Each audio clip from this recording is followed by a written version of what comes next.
Did you see Davis's last fight against Roach? Yes. You did see it? Yeah. Because I know you don't, these days, you don't always watch all the fights. What'd you think of the fight? I thought Roach won the fight. It was a close fight. You see Davis?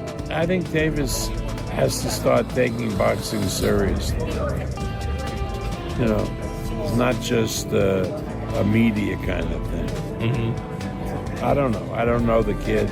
All three, I think, would beat Davis. I really believe it. But that's why they do the fights, you know? You get in the ring and you determine who's better. Bob Arum has now added his voice to the growing list of boxing professionals and promoters who believe the March 1st fight between Lamont Roach and Gervonta "Tank" Davis was rigged. According to Arum, the officials seem to be working against Roach, despite the fact that Tank had several opportunities to lose. Even in a round where Tank appeared particularly sloppy, he still managed to win on all the judges' scorecards. This inconsistency prompted the highly respected promoter to criticize the fight, and while he's open to the idea of a rematch, he stressed the importance of ensuring that the favoritism seen in the first fight doesn't carry over.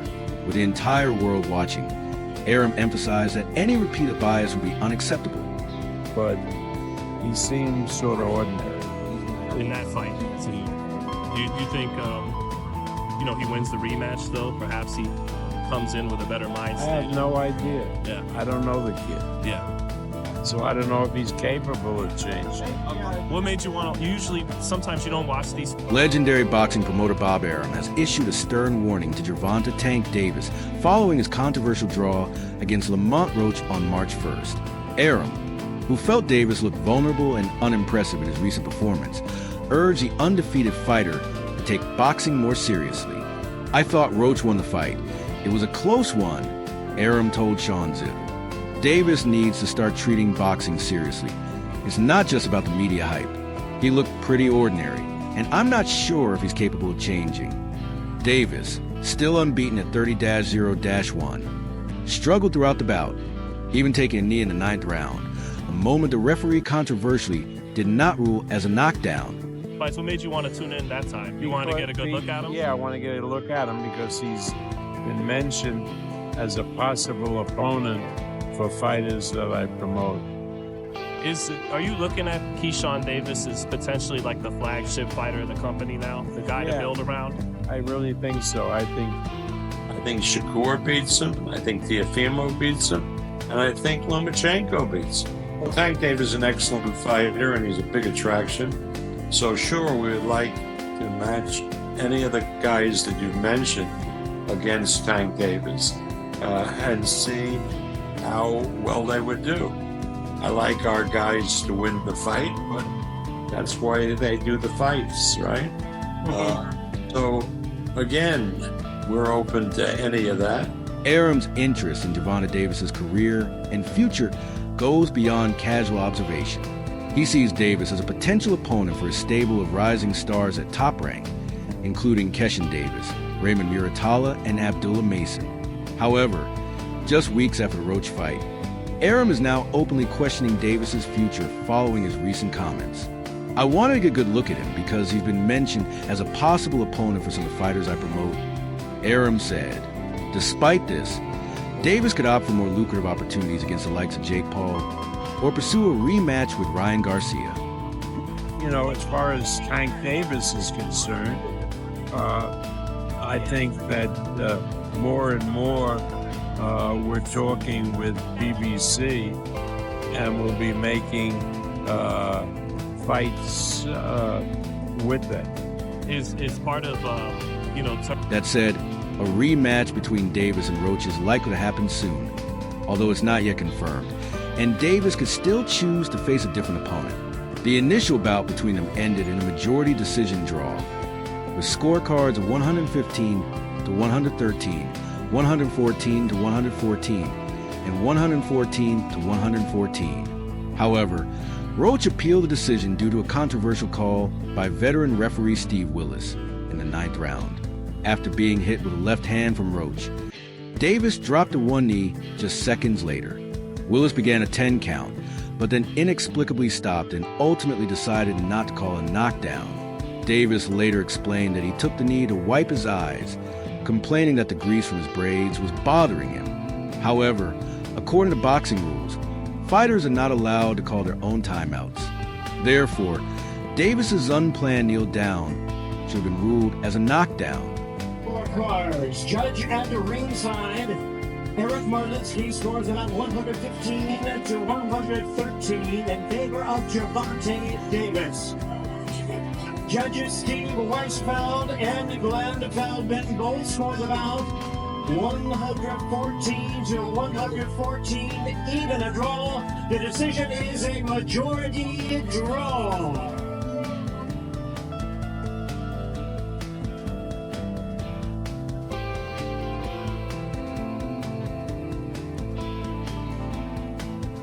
Had Davis's kneel down been ruled a knockdown, Roach would likely have won the fight on all three judges' scorecards, as 2 of the 3 judges had scored round 9 in favor of Davis.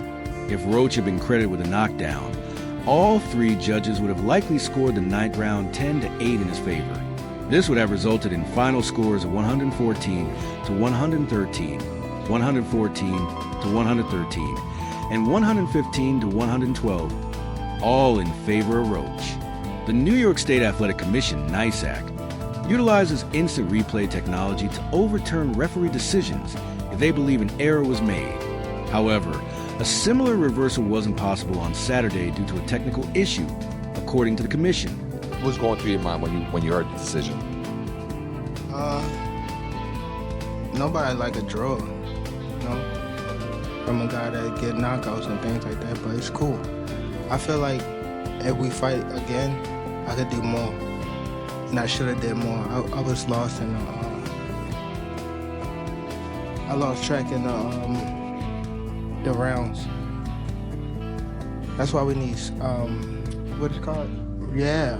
The NYSAC acknowledged in its final decision that Roach should have been credited with a knockdown in the 9th round, and that referee Willis made an error, although the commission has the authority to retroactively overturn Willis's decision and change the outcome of the fight to credit Roach with a knockdown. They ultimately chose not to do so. Despite the commission's refusal to alter the draw, Roach still has a strong chance of securing a rematch with Davis, which would likely come a much larger purse than the first fight.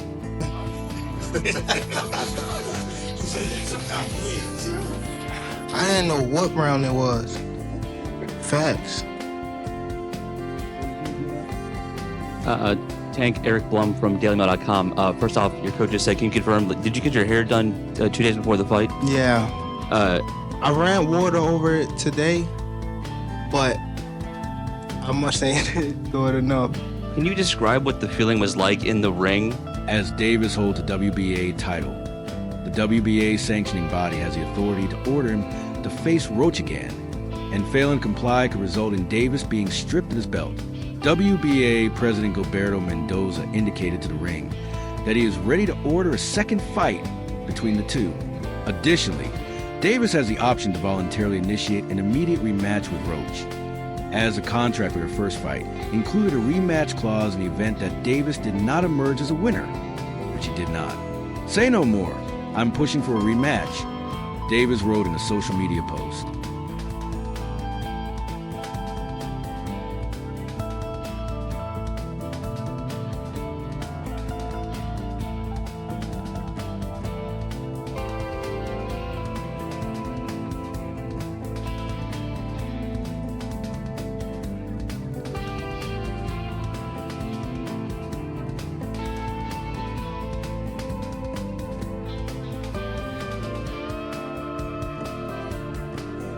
Turkey, Al-Sheikh, and the new is part of that prompting you guys to work together more when in the past you may not have. That is correct. Okay. So that's competition in the marketplace is a good thing, kind of thing. Yeah, absolutely. Yeah. So you think you make that Xander Zayas Fundora fight? Yes. Was it to get the towel out or to get the burn out of your eyes? What was going on? Someone asked. Davis responded, I didn't want to get caught while my eyes were burning. You know, you can get knocked out like that. So I'd rather take the knee than risk it. But I didn't know that you could get penalized for that. But when the count started, I was like, what the hell? But it's cool. As for the rematch, Davis was clear in his intentions. Do you want that rematch next, and how likely is it? The legendary Bob Arum, who has worked in boxing for over 50 years and shows no signs of slowing down at 93 years old, has promoted numerous big names in the sport. Yet, it's one of his up-and-coming stars that he believes has the potential to become one of the best in the world. The lightweight division has become one of the most exciting weight classes in recent years, thanks to the rise of pound-for-pound contenders like Gervonta Davis, Shakur Stevenson, and Vasyl Lomachenko. It's a good fight for both of them, and it'll create a lot of interest. So is it more important now than ever that you guys do have a good relationship putting together fights? Absolutely. Yeah. Absolutely. Because the Saudis are paying a lot of money for the fights that they put on, and we avail ourselves of that money with our fighters. But to make big fights on our own. Gervonta Davis is the reigning World Boxing Association champion. Shakur Stevenson holds the World Boxing Council title, and Vasyl Lomachenko possesses the International Boxing Federation belt. However, Bob Arum has told YSM Sports Media that his upcoming world title challenger, Keshin Davis, has what it takes to beat all of them. I favor Keshin over anybody in the lightweight division right now, including Lomachenko, Arum said. If Lomachenko comes back, I don't think he'll be as great as he was before. He was never really big enough at lightweight.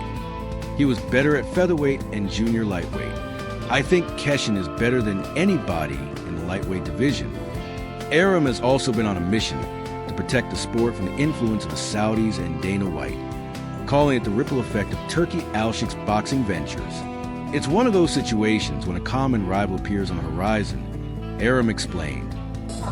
In many cases, we need to work together with BBC, and they need to work with us. How do you think the logistics of that work itself out network-wise? Because those were always roadblocks in the past. Yeah, but there aren't anymore.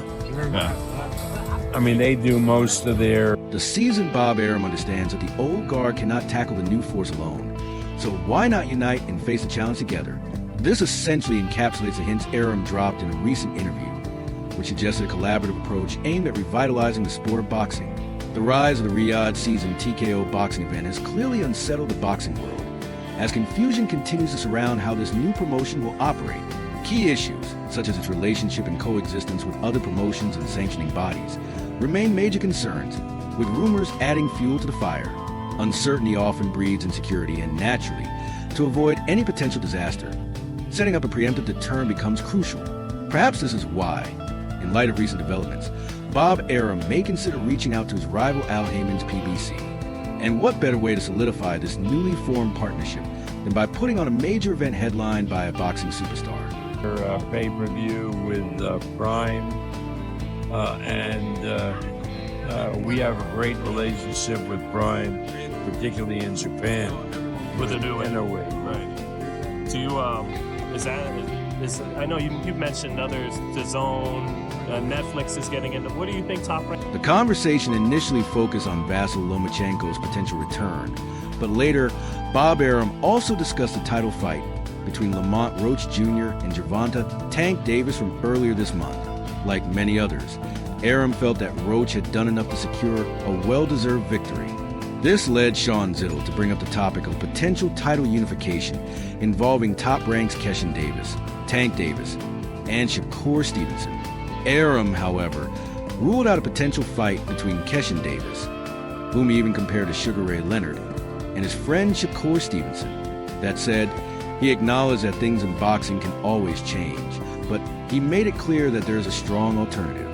As far as Tank Davis is concerned, I think we're talking more and more with PBC, and we'll be making fights with them, stated the veteran promoter. Pay-per-view with Prime, and we have a great relationship with Prime, particularly in Japan. With the new way. Right. Do you, As Sean Zittle further reflected on the situation, he noted that the rise of Saudi-backed events, such as those led by Turki Al-Sheikh, has prompted a shift in how promoters operate, encouraging more collaboration where there wasn't much in the past. Bob Arum acknowledged this, saying, "That's correct," agreeing that competition from these Saudi-backed fights is pushing U.S. promoters to work together more. Zittel then brought up another example, the potential face-off between PBC Sebastian Fundora and top-ranked Xander Zayas, and asked, is it more important now than ever that you guys have a good relationship and work together to put on big fights? Arum promptly responded, absolutely, absolutely. He went on to explain further, because the Saudis are paying a lot of money for the fights they put on, and we take advantage of that money for our fighters. But to make big fights on our own, in many cases, we need to work together with PBC, and they need to work with us. I know you've mentioned others, DAZN, Netflix is getting into. What do you think Top Rank lands after ESPN? Well, all I know is... To that end, Arum even dismissed previously existing roadblocks, such as those related to network conflicts. The announcement of the TKO Riyadh season deal immediately sent shockwaves through the boxing world. When asked about it, Oscar de la Hoya admitted he felt slightly offended. I mean, I did hear that they passed the reins of boxing over Dana White, and that comment to me was a little offensive, said the Golden Boy, adding, so what I'm going to do is stay in my lane, focus on what I do for Golden Boy, and with DAZN, give the fight fans the best fights possible. As Sean Zittel pointed out, boxing could evolve to resemble the corporate world in some ways, with increased competition among stakeholders leading to better fights and events for fans. From a broader perspective, the rise of Saudi-backed TKO boxing may ultimately prove to be a boon for sport rather than the bane many currently fear. You know, it's gonna be interesting to see, man. So do we see the same when Gervonta rematches Lamont Roach? Could be, yeah, because the styles make fights, man. And not long after the Gervonta Davis versus Lamont Roach fight, rumors started circulating about a potential showdown between Jake Paul and Davis, assuming Tank could get past Roach. However, with that fight ending in a draw, those plans were quickly dashed. Just a day ago, Fight Hub TV caught up with Timothy Bradley Jr. in Las Vegas at the Michaela Mayer vs. Sandy Ryan weigh-in. During a brief chat, they asked for his thoughts on Tank's recent draw. Bradley, known as Desert Storm, didn't hold back. He acknowledged Tank's impressive abilities, but pointed out that after seeing how mentally and physically tough Lamont Roach Jr. was during their March 1st bout, it was clear that there's still work to be done. like he handled his business. He did exactly what he's supposed to do. He did a great job. Him and his team had him ready. You know, the second time around, yeah, I mean, look, Tank. Speaking on a potential rematch, Bradley said a win for Davis would help him regain favor with the fans.